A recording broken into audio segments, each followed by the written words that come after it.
Hey guys, thanks for joining me. And if you like what you see, please subscribe.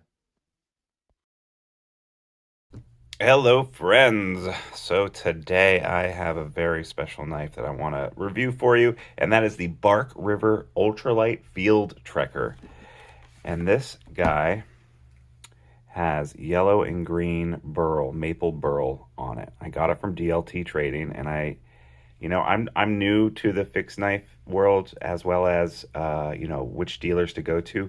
But as far as I can tell, DLT is the place to go to get your Bark River knives. They have great deals. They have great relationship with Bark Rivers, and I got this. I believe it was $287 for this. This is in 3V. This was a first production run.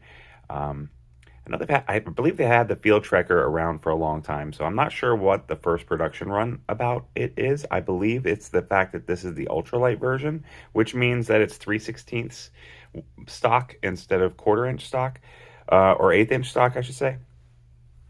And that, sounds like that 16th doesn't sound very significant, but it really is, honestly. It turns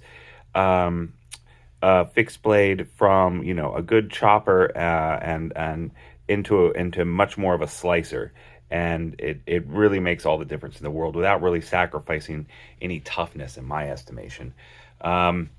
So first off, let's just cover the aesthetics of this. I love the swedge at the top of this blade. I love the convex grind. It came extremely screaming sharp, and in fact, I still haven't sharpened it. I got the KME sharpener, the arm for sharpening a convex grind. I still haven't need to do this. It is just super, super sharp. Sorry, I stepped away for a second just to get you a piece of paper to show you how sharp it still is. So it's still fairly sharp, and I've been using it pretty much nonstop since I got it in the kitchen to chop up all sorts of things.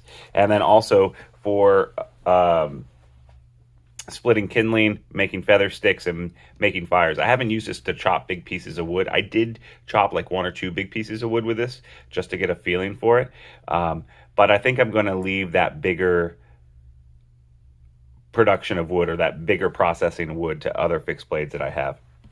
As far as like hitting a ferro rod, it actually does a really good job. I'm just going to go ahead and do this, and hopefully underneath the camera and everything, it'll work. Yeah, see, that's what I was afraid of. But it works very well. This is a fairly new ferro rod. I find that sometimes you have to break in a ferro rod before it really kicks off. But, this is 3V, so on the spine here, it really hasn't done any damage to this. I find that it just rubs right off with this 3V. So this is a convex grind. The swedge on this is really nice. I like that it is. Convex is basically the opposite of a hollow grind, and so basically you can see in the light here how it curves around and down. It kind of curves like that, right? And that's one continuous grind by an American here in their shop, so by a human. So each one of these knives is handmade and hand put together and hand ground, which means that there will be variables. If I had bought 4 different knives from this run, they would have all been slightly different in their grind, and that's because it's being done in-house. And some people really don't like that because the QC, well, I won't even call it quality control. It's just that they're slightly different because they're made by humans, and humans aren't machines, and they're going to make things slightly different on any given day. And I'm not saying that's good or bad. I'm just saying that it's going to be different. This one I think is a banger. I think it's fucking awesome. Excuse my language. So I don't know how they do this burl and stuff, but or like how they make it so nice, but I think it's incredible. It's just so pretty. These pins are great. So I've been using this a lot. So, it's got a little nick here, and this is 3V. So, I have been using it for processing meat and cooking a lot. And it does have a little bit of patina here on the edge where I had accidentally left some water on it for a night. But other than that, and it's perfectly fine. It's not Magna Cut, but then again, it is going to be super tough. Still very sharp. I even bought the convex knife sharpener for KME. I just still haven't used it because I found stropping has kept this really sharp. So one of these days I will sharpen this up probably sometime this summer, but as of right now, I'm not going to. It has this nice little plunge grind, so you definitely have a lot of room to go with this convex grind to be able to sharpen it up before you get to, out of that plunge grind. This, it says first production run on there, which I really like. And then, of course, it's got the symbol here, Bark River Knives. So this costs $287 or something like that. And I really like dealing with DLT. I think they're great people. Super, super fast shipping, which I really, really appreciate. And then here, like there used to be a void inside this burl, which with burl, you come to expect, right? They filled it in somehow, and I don't know how they filled it in, but it's slightly reflective. You can kind of see it there. And it's just beautiful. The way that they preserved and they made this burl and they stabilized it. I think that's the term when you stabilize the wood, is just great. The ergonomics on this are phenomenal. Full four-finger grip. Really nice. Easy to hold in the hand. Easy to hit with on the back here with a stick, which I do. I use a baton when I'm batoning with this. And again, this is an ultralight, so it's thinner than I usually would use. But as far as, making kindling and feather sticking and stuff like that, well, for batoning kindling, I definitely banged on the back of this, and it's just held up really well. So finally, I just want to, well, not finally, but I want to talk about the sheath. I'm not a really big fan of Bark River sheaves. I mean, I guess they're okay. I didn't get it impregnated or waterproofed. I didn't think I needed to. This ultralight version comes with this ferro rod holder, which is pretty cool. Not the other two Bark River knives I have did not come with that.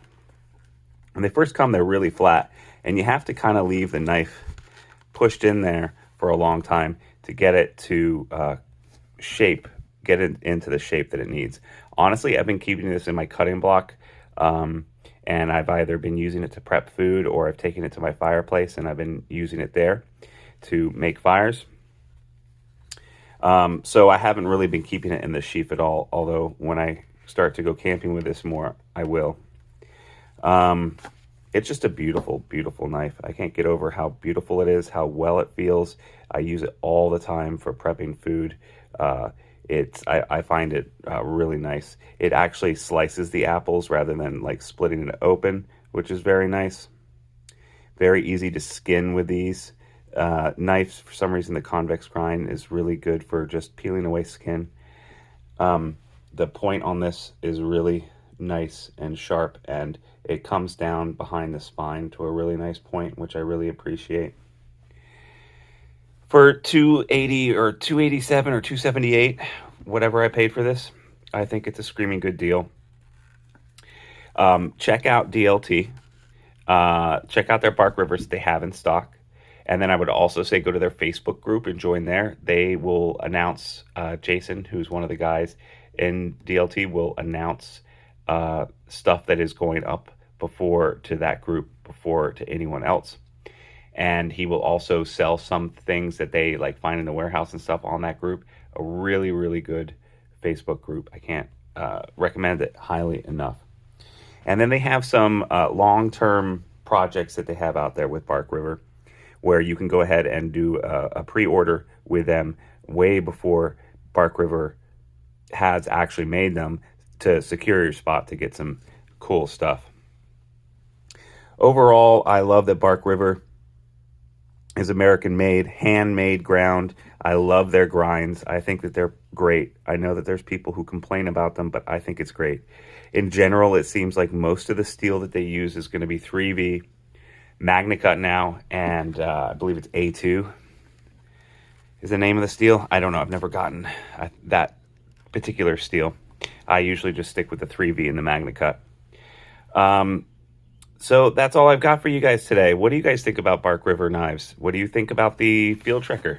I think it's a freaking awesome knife. And what do you think about the LT? Thanks, guys. I hope you had a good one. And if you liked what you saw, please like and subscribe. And you can also find me on Instagram at Sharp Ends. So check me out there too. See you next time. Bye bye now.